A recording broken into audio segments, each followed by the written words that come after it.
जय श्री कृष्णा दोस्तों। हेलो दोस्तों, स्वागत है आपका मंगलम रसोई पे। तो मैं आज आपको एक बहुत ही अचूक उपाय बताने जा रही हूँ जिसको बहुत ही कम लोग जानते होंगे, जो कि वो अपने लिए किस तरीके से स्वस्थ रह सकते हैं, किस तरीके से अच्छे से रह सकते हैं, उसके ही लिए मैं आपको बताने जा रही हूँ। तो ये रिलेटेड है आपके जो भी आपकी बोन्स की प्रॉब्लम होती है, घुटनों में दर्द होता है, कमर में दर्द होता है, गठिया रोग हो जाता है, ये धीरे धीरे बढ़ते बढ़ते, तो उसी के लिए जिस किसी को भी जॉइंट पेन्स होता है, उसी का ही मैं एक उपाय बताने जा रही हूँ। तो पहले क्या है, एक तो ये पहले एक समय जो था वो लोगों को, कि आप ये सोचेंगे 50 की एज के बाद, आफ्टर 50 ईयर्स, है ना, लोगों को जोड़ों में दर्द होता था, कमर में दर्द होता था। लेकिन अब आजकल लाइफ स्टाइल चेंज होने की वजह से वही चीज़ जो है वो अब चीज़ 25 to 30 की एज वालों को भी होने लगा है ना। 25 से 30 वर्ष के लोग जो हैं उनको भी कमर में दर्द की शिकायत है और उनके भी जोड़ों में दर्द होने लगता है। तो ये हमारी कहीं ना कहीं बिगड़ी हुई लाइफ स्टाइल का ही कारण है। यदि अपने खान पान पर ध्यान रखेंगे तो बहुत सारी बीमारियों से आप बचे रहेंगे, है ना। तो उसके लिए आपको क्या करना होगा, उसके लिए आपको करना होगा कि आपको सबसे पहले तो अपने खान पान का ध्यान रखें, जिससे कि आप बहुत सारी बीमारियों से बचे रहेंगे। और यदि अगर आप लोग सबसे पहले क्या करें, इसके लिए आपको ये करना है कि एक महीने में आप यदि एक महीने में कच्चे फल, कच्ची सब्जियां अगर आप खाते हैं ना, तो आप एक महीने खाकर देखिए। आप ये रॉ मटेरियल जो होता है, कच्ची सब्जियां होती हैं, फ्रूट्स होते हैं, अगर आप इनको खाएंगे ना तो इससे आपकी 95% तो ऑलरेडी बीमारियां आपकी ख़त्म ही हो जाएंगी। और आपको सबसे पहले क्या करना है, आपको इसमें पैक्ड फूड जो होता है ना, बहुत से लोग खाते हैं, पैक्ड फूड आता है, मंगा लिया, ऑर्डर कर दिया और आ गया आपके घर पे और आपने उसको खा लिया। तो वो जो चीज़ है वो बिल्कुल नहीं खानी चाहिए। पैक्ड फूड तो कभी खाना ही नहीं चाहिए, है ना। तो इससे कहीं ना कहीं हमारे शरीर में बहुत सारी चीज़ें, बहुत सारे विकार बढ़ जाते हैं, है ना। इससे हमको फिर वही दर्द की, वात पित्त कफ, और वात बिगड़ने से ही दर्द की शिकायतें होने लगती हैं।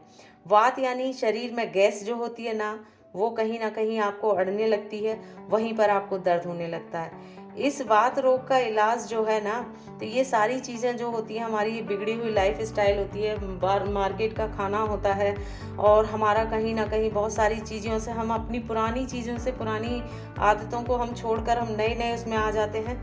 तो ये सारी चीज़ें उसी की वजह से होती हैं, जो आपको दर्द होने की शिकायत होती है, जॉइंट्स पेन में दर्द हो रहा है आपको, है ना, हर जगह, और आपको कहीं ना कहीं आप थोड़ा सा काम करते हैं तो थक जाते हैं और आपको फिर लगता है कि थोड़ा सा रेस्ट कर लें, तो ये चीज़ें नहीं होनी चाहिए। तो इसलिए हम, इसी वजह से मैंने ये आज वीडियो में बना रही हूँ, क्योंकि ये मेरा खुद का आजमाया हुआ है, मैंने इस चीज़ पे काम किया है। तो उसके लिए वात रोग का जो इलाज जो है ना, वो सबसे बेस्ट क्या है, वात रोग या उसके लिए सबसे बेस्ट चीज़ है चूना। वो आपको कैसे लेना है, वो आपको केवल एक दाने के बराबर आपको लेना है। वो उसको आप कैसे ले सकते हैं, तो उसके लिए आपको ना दाल का जो पानी होता है ना, आप उसमें दाल में भी डाल के ले सकते हैं। बहुत से लोग जैसे छोटे लोग होते हैं, या बहुत से लोग दाल नहीं करते हैं प्रेफर, तो थोड़ा सा उनको दाल का पानी निकाल कर आप उसमें भी डालकर आप दे सकते हैं। आप जो पानी पीते हैं, पानी का जो इंटेक करते हैं, आप उसमें भी ले सकते हैं। हाँ, कितना लेना है, एडल्ट्स को लेना है केवल एक गेहूं के बराबर का दाना आप लीजिए। बहुत छोटी सी चीज़ है, मात्र 1 रुपए में आ जाती है, और उसको आपको पता नहीं है कि इसका कहाँ कहाँ तक क्या क्या इसका लाभ है, आपको कब तक मिलेगा ये आप जान भी नहीं सकते हैं। तो ये वात रोग का इलाज जो है ना, वो एक गेहूं के दाने बराबर का चूना आपको लेकर दाल में, सब्जी में, दही में डालकर लेना है। याद रखिए, इसको आपको कभी भी दूध में नहीं लेना है। इसे आप 3 से 6 महीने तक लगातार ले सकते हैं, और लेने के बाद फिर आप देखिए कि आपके जोड़ों का दर्द और नसों की कमजोरी, जिन लोगों को इनफर्टिलिटी का जिनका केस होता है, उसके लिए बच्चों की हाइट बढ़ाने में कितना ये कारगर होता है ना, आप सोच भी नहीं सकते हैं। अब आपको बच्चों के लिए मैं बच्चों की क्वांटिटी बताऊं, तो जो आप एक गेहूं का दाना बराबर आप जो अपने लिए ले रहे हैं, एडल्ट्स ले रहे हैं, बड़े लोग ले रहे हैं, तो उनको बच्चों के लिए उसका जस्ट आधा कर देना चाहिए। तो उससे आधी मात्रा में आप उनको चूना अगर आप पानी में दे सकते हैं, दाल में डालकर दे सकते हैं, दही में डालकर दे सकते हैं, है ना। दूध में बच्चों को कभी नहीं, बच्चों को क्या किसी को ही नहीं लेना चाहिए। तो आप देखेंगे कि इससे आप अगर बच्चों को उस आधी मात्रा का आप अगर चूना दे रहे हैं तो उससे बच्चों का सबसे पहले तो हाइट में ग्रोथ होगा, हाइट उनका बढ़ने लगेगा, और उनका जो दिमागी कमजोरी होगी, बच्चों का पढ़ने में मन नहीं लगता है, वो कहीं ना कहीं उनसे वो सारी चीज़ें उनकी दूर होंगी। और प्रेग्नेंट लेडी जो होती हैं वो अगर लेना चाहती हैं तो उनको भी अगर बच्चे के विकास के लिए अगर उनको लेना है तो उनको 9 महीने तक 1 गिलास अनार का जूस जो होता है, अनार का जूस, मैं फिर कह रही हूँ अनार का जूस, जो प्रेग्नेंट लेडी होती है उनको अनार के जूस में एक गिलास अनार के जूस में आपको एक गेहूं के दाने के बराबर का चूना मिलाकर उसको लेना चाहिए, जिससे कि उसका साइड इफ़ेक्ट क्या होता है, उसका आपको रिज़ल्ट क्या अच्छे मिलते हैं।